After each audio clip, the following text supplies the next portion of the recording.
Well, hello. Thank you all for joining us on another hot day at Cannes. Um, I would say good afternoon. Um, really, I would say I wish you cool weather as quickly as possible.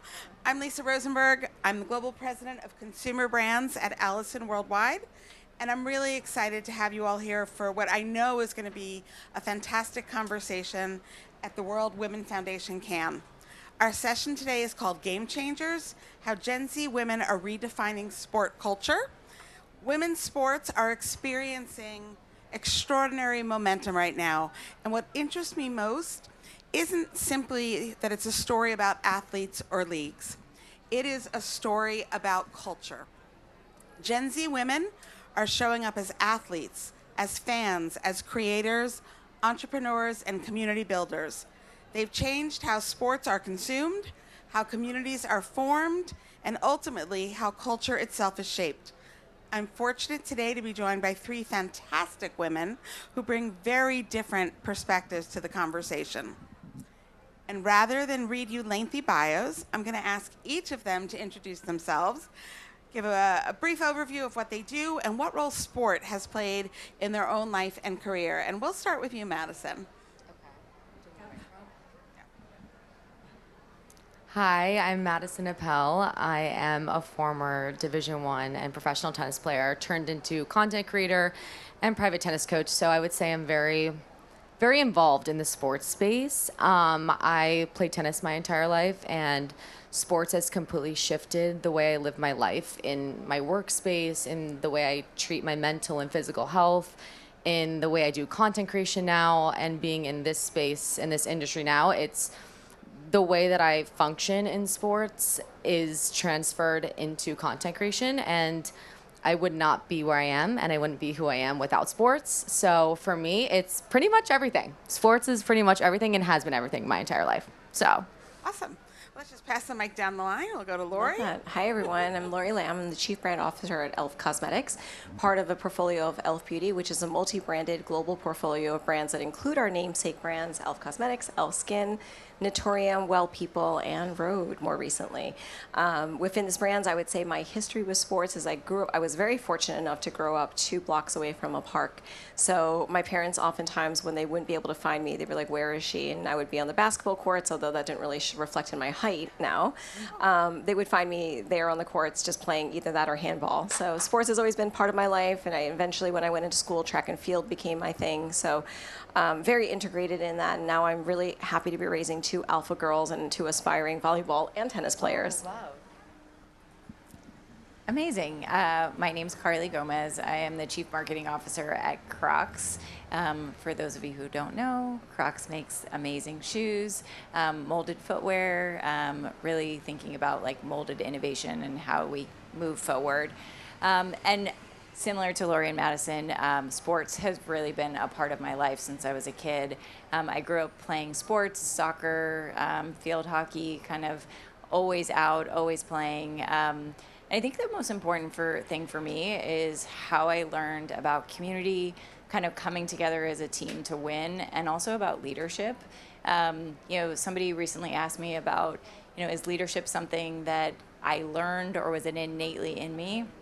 And I think when I look back on, being in sports, like you kind of have to take the role of leader, especially when you want to win. And so it taught me a lot about who I am today. And I think really helped propel me and push me forward to get to where I am. That's great. I think you all bring such different perspectives, but you're all leading us to sort of the same sort of trajectory that the role of women in sports is really changing. And I want to take us, actually, Carly, to something you and I spoke about when we first connected. During our prep call, you said something that has stuck with me ever since, and it reminded me of a conversation I had here in Cannes 5 years ago at Sport Beach when Kristen Cook, the CMO of State Farm, said, "We'll know we've come far when we no longer have to put women in front of whatever sport we're talking about."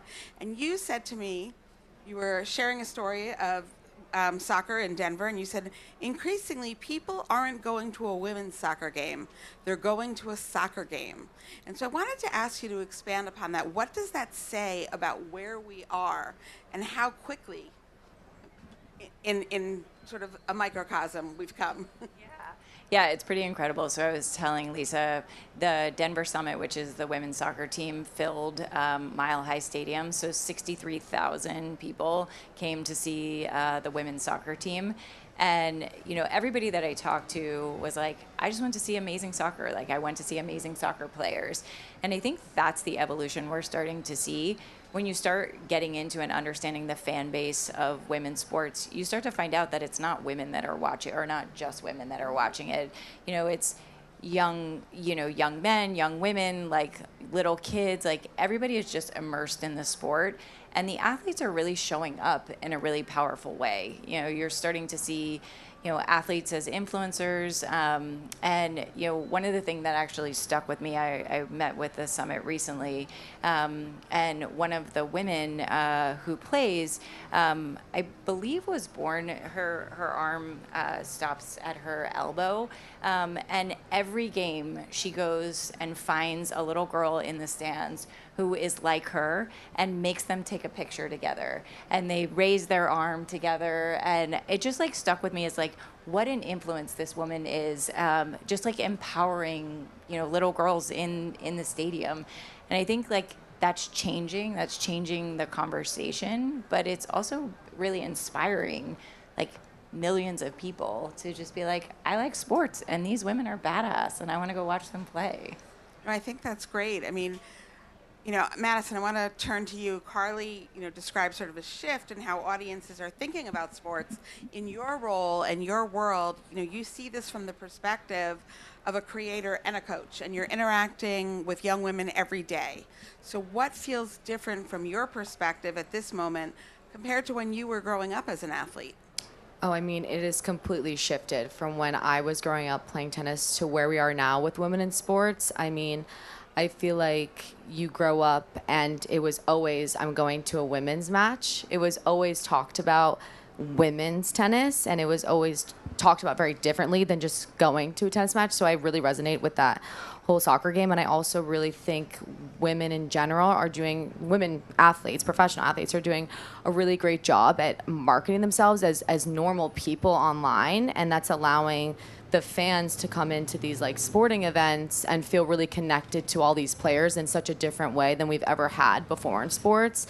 And for me, you know, growing up, I would have loved to be able to connect with these like athletes I idolized in a more intimate way. And I think TikTok, Instagram, social media is that way, and it is that way to connect fans to the sport in a different way than just watching them on the field. They feel like, you know, fans are now going to the soccer games, tennis matches, the World Cup, and they feel like they know these players to a deeper level than they've ever known before. And I feel like it's not only beneficial for the sports fans, but for the athletes themselves to feel like they are more than an athlete. And personally, growing up an athlete, you know, you kind of identify with only being an athlete, and I think it's really hard to differentiate yourself from just being known as the tennis player or the soccer player. And I think with social media, it's allowed that creativity and that blend. And I know for me personally, I'm on the court every day posting with, you know, families and people I coached, and they want to be in it. Like the kids want to be involved.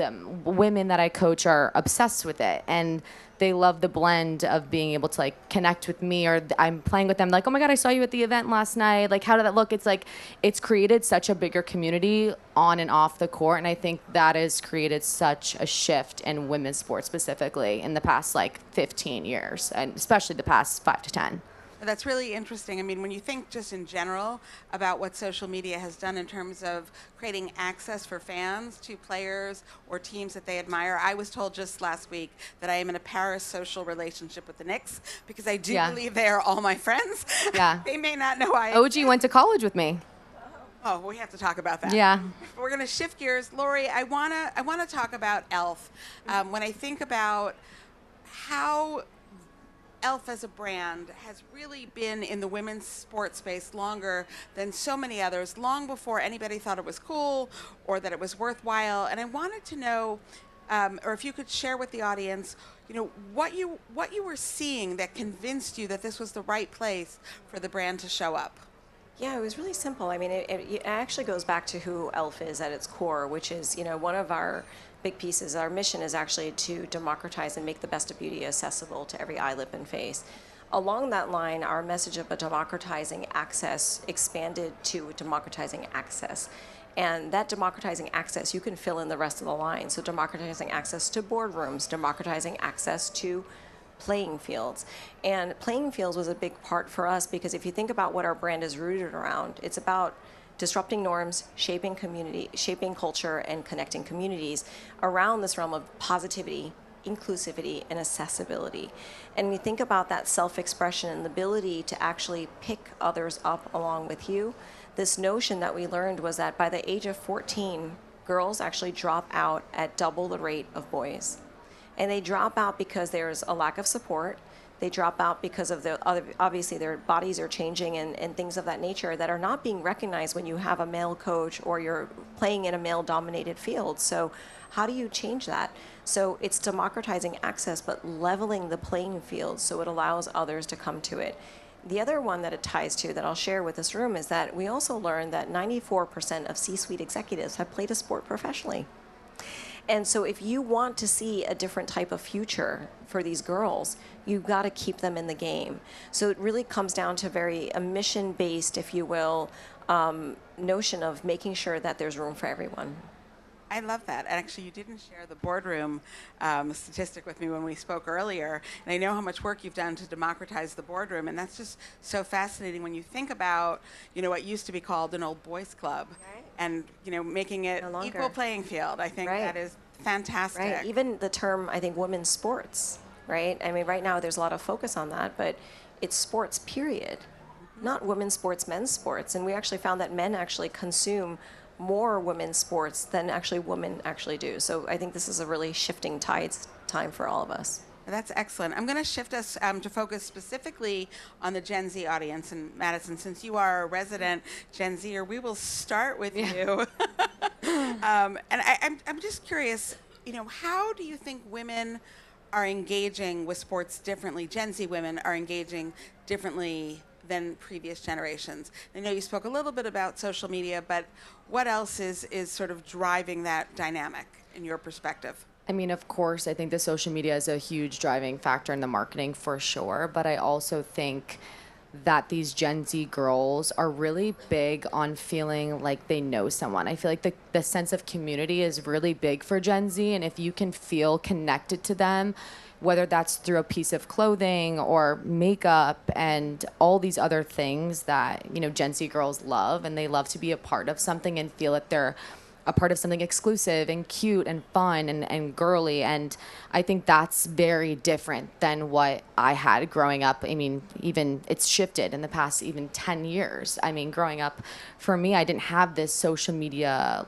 connect and, have what's happening now. I didn't have that. And I really wish I did because it would have connected me as a fan even more than I already was. And I was already, a tennis freak. So, I was already a super fan, but I would have been a bigger fan and I would have been a fan of so many other sports growing up if I felt that sense of community. And I think that is what is driving the Gen Z girlies these days. I feel like that's I huge. love that you bring up the idea of Gen Z women athletes being able to be girly. And I think Alona because I struggled with that. Yeah. She did a great job sort of bringing that to life last year with the red lipstick and how she portrays herself off the field. So you don't have to be one way to be a female athlete. Yeah. I wanted you to just spend just a minute or two talking about the community clinics that you've been building and what you've learned from those experiences. So I started social media 2.5 years ago, just posting tennis videos. And throughout the whole process, I've learned a lot through social media. But one of the things that fulfills me the most is bringing the community in real life. I love real life community. And I find that when I host these community events, I am bringing people together that would never have normally met, but share the same passion for sport and being active. And for me, my best networks, my best friends, my best memories are from these sorts of activities. And if I can bring people together to create more memories and create new friends that share the love for sports and being active, that's very fulfilling for me. And although I posted on social media, like for me, being in person, being able to meet everybody in, whether it's New York City or it's the Hamptons or it's Miami, wherever I end up doing these community events, it's being able to see the impact of sport on people is just girl, guy, 15, 35, it didn't matter the age. I don't limit it to anybody. Everybody's welcome at my events. I've had moms and daughters. I've had married couples. So a couple came from Colombia to my Miami event. And it's just like really cool to see what sport does and the community you can build through sport. And I've seen that in my own life personally, just throughout the past 20 years, and I would love to be able to like keep that going in a more like mainstream level. You don't need to be a college athlete to find that community. You don't need to be the best person in your area, in your women's league to feel this. And I think for me, like being able to share that with my community and also while building a bigger community in these areas is so important. I mean, I had 5 people at my Miami event meet and they all went to the Miami Open together the next day. And that's like the most fulfilling thing I do. That's great. I love all the discussion around participation and community, but also Gen Z women use sports as part of their identity. Yeah. And I think if we talk about Crocs for a second, Carly, Crocs is a brand that is built completely around the idea of self-expression. So how does that show up in sports culture today? Yeah, I mean, I think we all see it. I think one of my favorite things about sports and how it's evolving is how style and sport have come together as one. Now it matters what you're wearing on the court. It matters what you're showing up in the field or what you're going to the field in. And there's a sense of community that comes from doing something that like feels like it's connected back to what you stand for. So, Crocs is kind of a pre-post sport. You're wearing it to the game, you're wearing it, you leave the game. And the self-expression part really comes through our gibbets, which essentially are our charms that you can put in your Crocs. And so you can personalize them any way you'd like. And it really ties into the style element of how someone wants to show up and really how they express themselves. So you see everyone from youth sports with numbers in their Crocs, team names, they all show up in the same color. And like Madison was saying, this sense of community gets built really through the idea of self-expression. So I love that Crocs, while we are not a performance brand, still very much plays in sport because that to from becomes such an essential part of the sport and like how you show up, how you want to present yourself. So it's fun to be in sport and not be in performance. That's great. Laurie, when you think about, how e.l.f. engages with all the different groups of women that, are fans of the brand, are you thinking about Gen Z women differently than you were thinking about previous generations? And how are identity, community, and representation influencing, in your mind, the way women are engaging with sports? It's actually, the answer to that is actually to tap back into something you were talking around self-expression.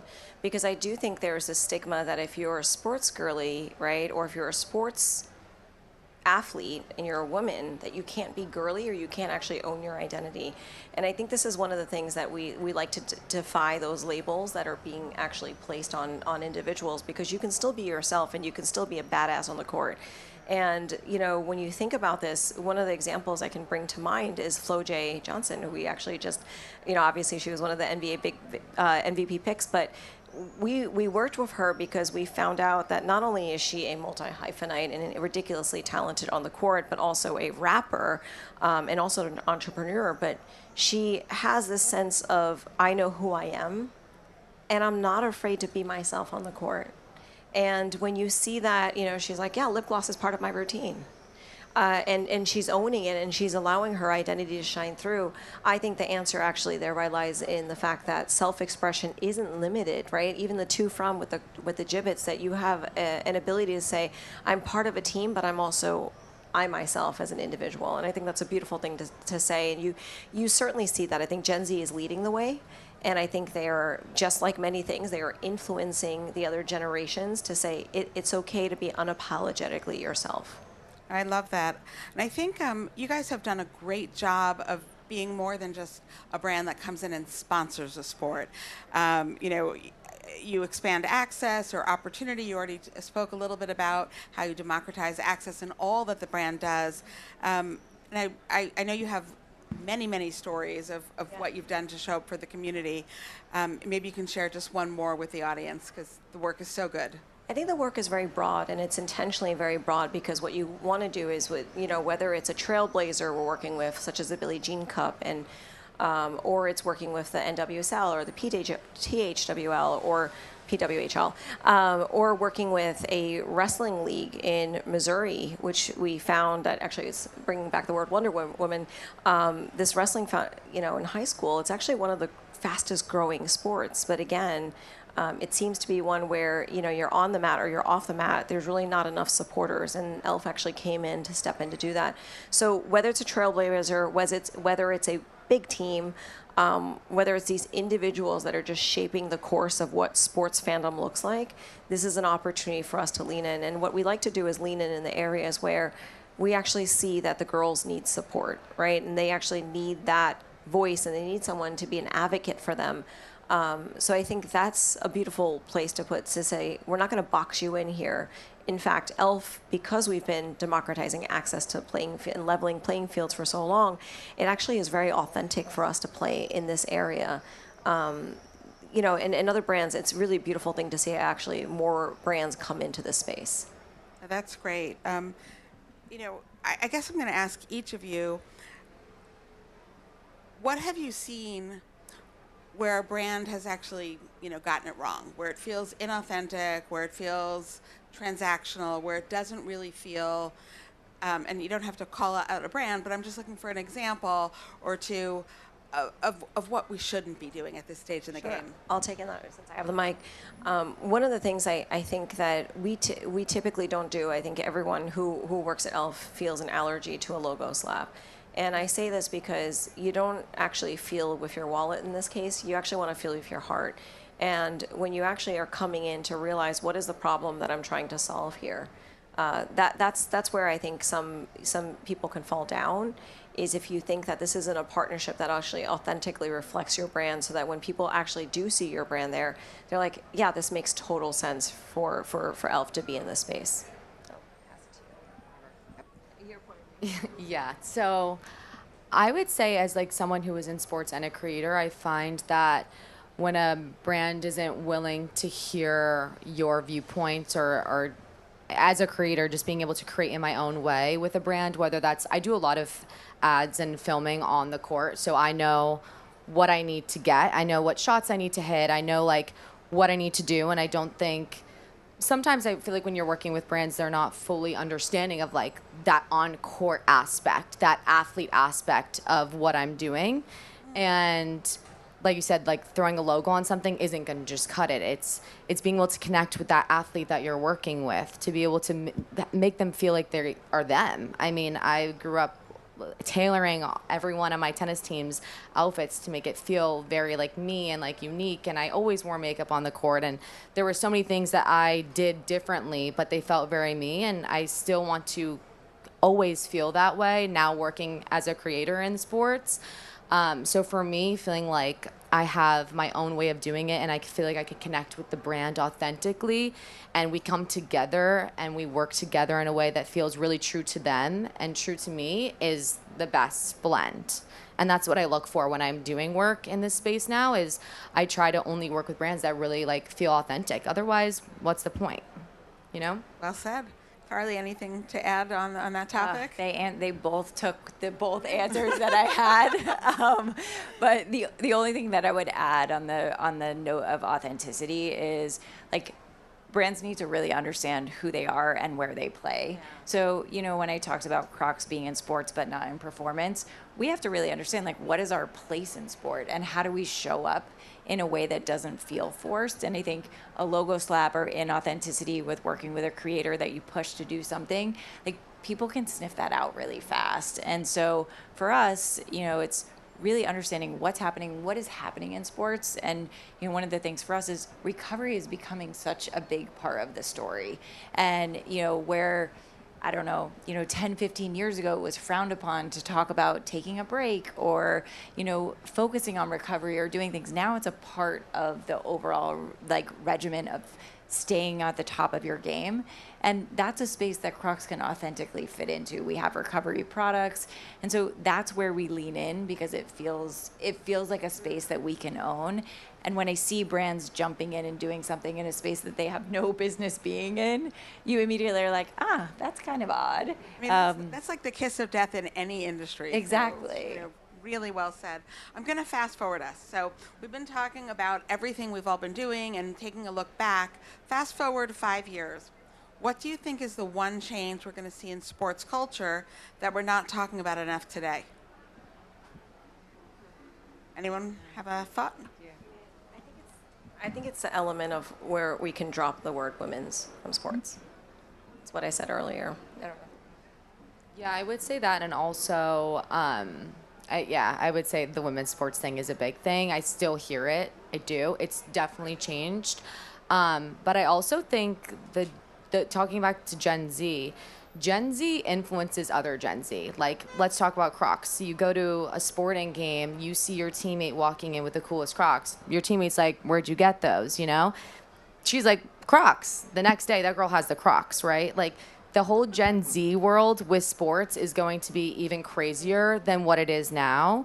And I think more girls will be in sports. I knew a ton of girls that actually dropped out of college sports their freshman year, and they were great athletes, and they all dropped out. For what reasons? Everyone has a different reason. But I feel like we're not talking about the staying in sports enough, and I think we kind of oversee girls dropping out of sports all the time. I coach girls all the time that talk about how they played in high school, and they wish they stayed in it, and they wish they played tennis, and they wish they started and took lessons, and I hear it all the time, so I think it's not talked about enough, women staying in sports, that I think will change in the future because of the connection that we're building through Gen Z and influencing and marketing. And I think that will be a big shift. No, that's great. You just answered my last question Oh, sorry. which is terrific, which is really if you had one hope for the next generation of girls and how they believe or think about sports, what would that be?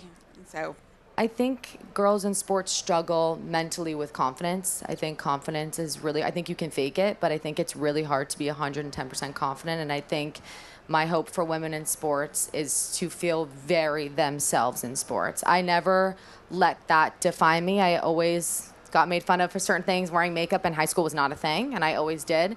And I see where I am now, and I'm like, oh, this is so me. Like, I get to be this, and I get to do this with sports and be so girly.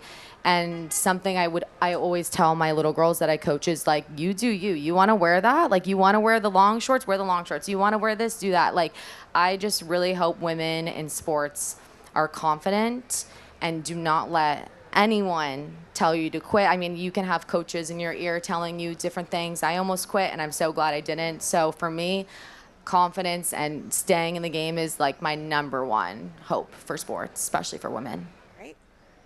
Yeah, I think the piece where you're saying be comfortable in your own skin, whatever that may be, I will say it's stay in the e.l.f. game as well. Don't let that sort of define you, and find your way to actually stay active.